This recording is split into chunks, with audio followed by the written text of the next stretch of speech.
l'évangile de la gloire du Dieu béni, qui m'a été confié, 1 Timothée 1,11. En lui, vous aussi, après avoir entendu la parole de la vérité, l'évangile de votre salut, en lui, vous avez cru et vous avez été scellés du Saint-Esprit, qui avait été promis, lequel est un gage de notre héritage pour la rédemption de ce que Dieu s'est acquis pour célébrer sa gloire. Éphésiens 1, 13, 14. Faites en tout temps par l'Esprit toutes sortes de prières et de supplications. Veillez à cela avec une entière persévérance. Et priez pour tous les saints, priez pour moi, afin qu'il me soit donné, quand j'ouvre la bouche, de faire connaître hardiment et librement le mystère de l'Évangile. Éphésiens 6, 18, 19.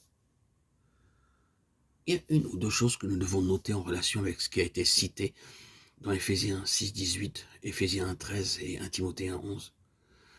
C'est-à-dire qu'ils sont écrits très près de la fin de la vie de l'apôtre, alors qu'il est en possession d'une révélation très complète, qui a grandi tout au long de sa vie de serviteur du Seigneur.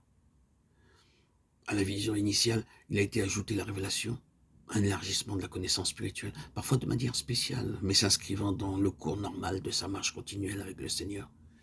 Ici, alors que cette révélation a pratiquement atteint sa pleine mesure, compte tenu de sa course terrestre ici-bas, ces paroles émergent issues de tout son ministère. L'évangile de la gloire de Dieu, l'évangile de votre salut, le mystère de l'évangile. Vous noterez que sa lettre aux Éphésiens commence avec la seconde de ces expressions et se termine avec la troisième. Il n'y a pas deux évangiles différents, l'évangile de votre salut et le mystère de l'évangile. L'évangile n'est pas séparé en deux parties, il y a un seul évangile, rassemblé dans cette expression, l'évangile de la gloire de Dieu. Ce que je désire indiquer, c'est que l'évangile est quelque chose de beaucoup plus profond que ce qui est généralement reconnu. Oh, quelle plénitude il y a dans ce mot mystère employé par l'apôtre. C'est un mot immense dans sa signification. Comme vous le savez, dans cette lettre aux Éphésiens, le mystère se rapporte au conseil caché et profond, au dessein de Dieu avant que le monde fût. Il est relié à quelque chose de toujours présent dans la pensée de Dieu, à travers tous les âges passés, quoique non révélé, attendant le jour où il le manifestera comme un secret révélé.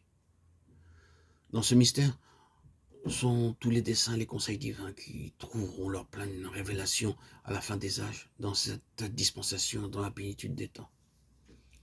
Tout cela est appelé l'évangile, le mystère de l'évangile.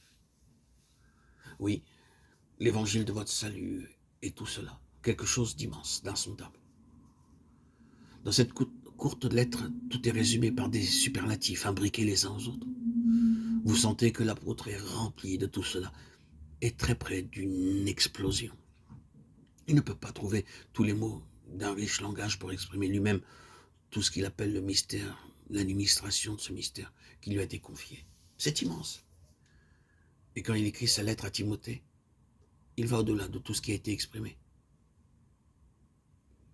En résumant l'immense signification de tout cela par une petite expression, l'évangile de la gloire du Dieu béni. Voulez-vous vous arrêter un peu pour réfléchir à cela? Quel est donc cet évangile? C'est l'évangile de la gloire de Dieu. Maintenant, comprenez cela si vous le pouvez. Sondez la gloire de Dieu si vous le pouvez. Si nous voulons la clé pour ouvrir toute cette merveilleuse révélation, pour révéler les conseils secrets de Dieu avant les temps éternels, pour découvrir le mystère caché depuis les âges, cette clé se trouve dans un seul mot. La gloire. La gloire. Ce seul mot est la clé de tout. D'éternité en éternité.